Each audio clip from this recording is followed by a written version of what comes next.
السلام علیکم ورحمۃ اللہ وبرکاتہ۔ ناظرین و سامعین، استقبال ہے آپ کا بزم تھانوی یوٹیوب چینل پر۔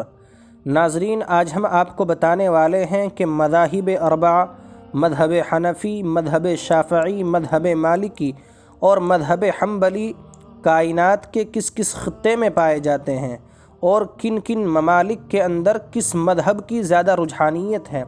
تو آپ اس ویڈیو کو آخر تک سنیں اور انشاءاللہ یہ تاریخی معلومات اپنے ذہن نشین کریں۔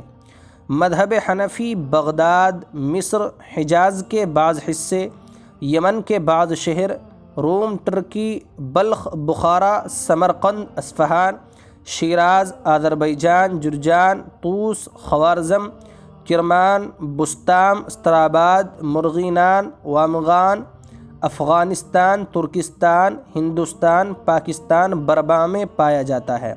یعنی ان تمام ممالک کے اندر مذہب حنفی اعلیٰ درجے کا، اور یہاں کے جو باشندگان ہیں وہ مذہب حنفی کے پیروں ہیں۔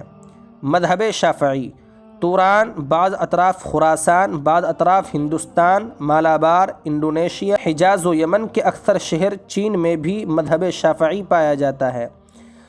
مذہب مالکی بلاد مغرب، حجاز کے بعض حصے میں، اور اسی طریقے سے مذہب حنبلی نجد، بغداد کے بعض حصے میں۔ تو اس تاریخی معلومات سے اندازہ ہوا کہ زیادہ تر مذہب حنفی کے مقلدین ہیں، اور اس کے بعد مذہب شافعی کے مقلدین ہیں، اس کے بعد مذہب مالکی اور مذہب حنبلی ہیں۔